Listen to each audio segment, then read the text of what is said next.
Hello, hello, hello, good people, and welcome to Happy, Healthy, Whole with Sharea. I am Sharea, and today we are going to continue on our understanding the difference between mental health and mental illness, and we are going to talk about the stigma that comes along with schizophrenia. But first, I want to give a little bit of information about it. Again, if you haven't already, like and subscribe to our channel. I am Sharia Farmer, a licensed clinical social worker, here to help navigate mental health conversations with compassion and clarity. So, today we're going to talk about a topic that is so stigmatized and so misunderstood that I had to start with it out of the mental illnesses that we are going to talk about over the next few weeks, which is schizophrenia. I hope that by the end of this video, you'll understand what schizophrenia is, how to recognize some of its key symptoms, as well as help you to find some resources and support if someone you care about might need help. And I think that's where we're going to start. All right, let's get started. What is schizophrenia? So, just for some clarity, schizophrenia is a chronic mental health condition that affects how a person thinks, feels, and behaves. And remember last week when we talked about the difference between mental health and mental illness, those were the three terms that I wanted you to remember, which was thinking about, or excuse me, how a person thinks, feels, and behaves. It is classified as schizophrenia is classified as a psychotic disorder, meaning it involves losing touch with somewhat of our reality. And this is a significant way for us to kind of start the discussion. Now, let me be clear, schizophrenia is not multiple personalities. That is a common myth that really still to this day gets on my nerves. Instead, think of it about it as a kind of a disturbance, how the brain processes information, which can lead to things like hallucinations, delusions, and disorganized thinking.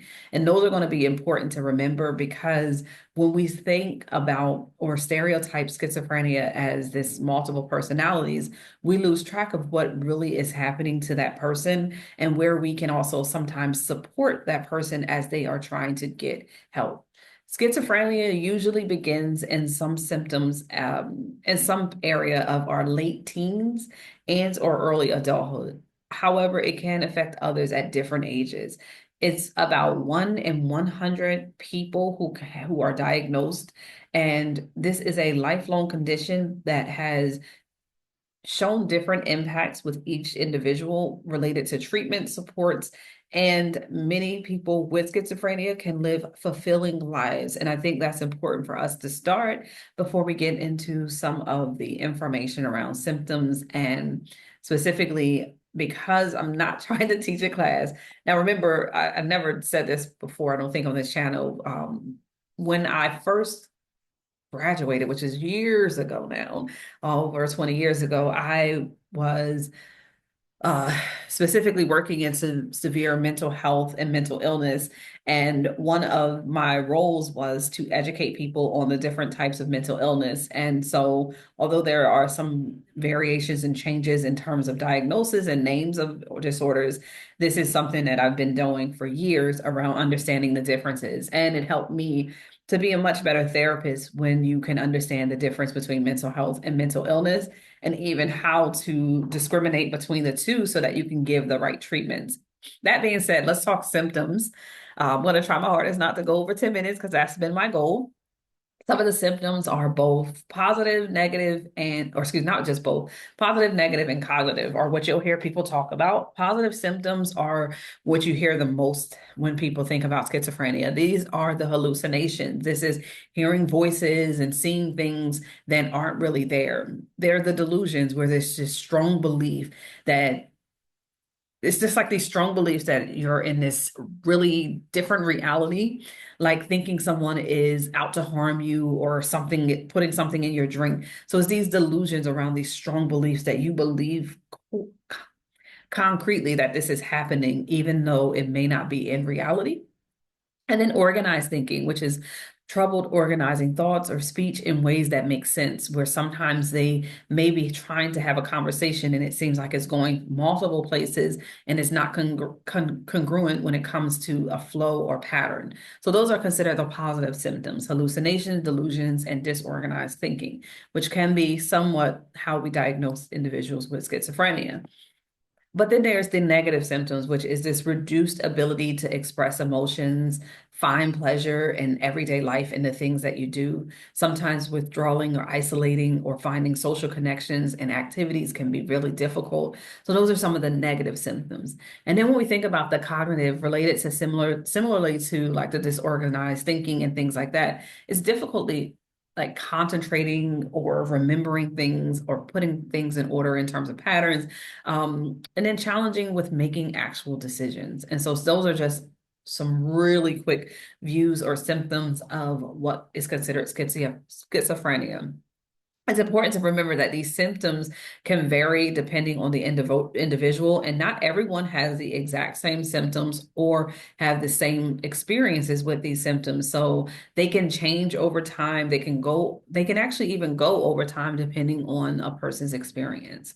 Some cause and risk factors when it comes to schizophrenia, the exact cause is not fully understood, but it's likely a mix of factors, both environmental, biological, all of those genetic factors. So when we think about it from that, biological factors can be things like changes in brain structures and neural transmissions like dopamines and things like that. So that could be the biological factors, but then there could be genetic. So it means having a member in your family who has schizophrenia can put you at higher risk of getting schizophrenia yourself.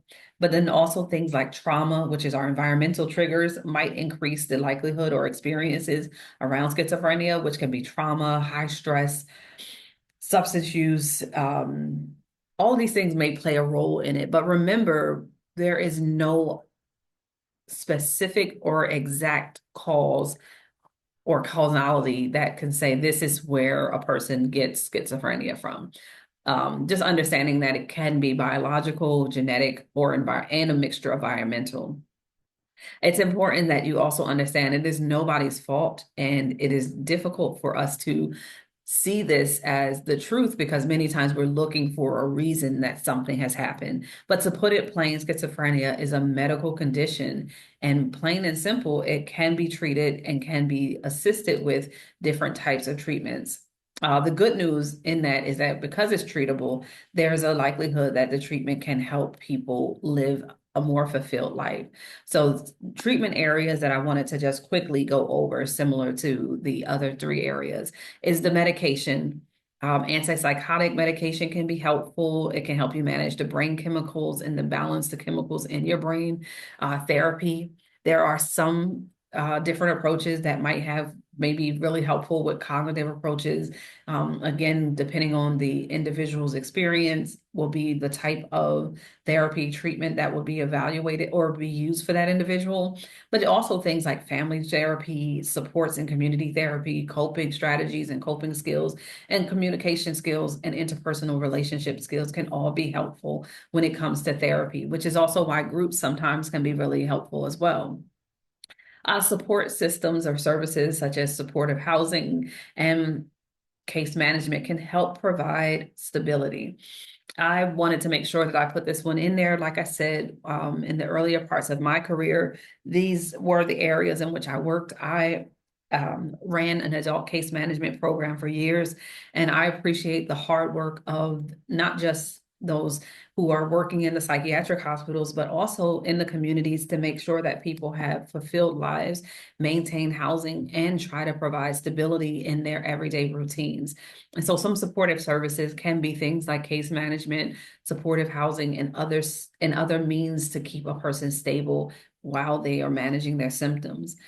Community help, so peer support groups, they offer safe spaces for the individuals to share their experiences while getting the help they need. Treatment team is often a mixture of individuals, doctors, therapists, loved ones, all working together to create a plan that fits the individual, which can help to make and create a warming and supportive environment for anyone who may be living with schizophrenia.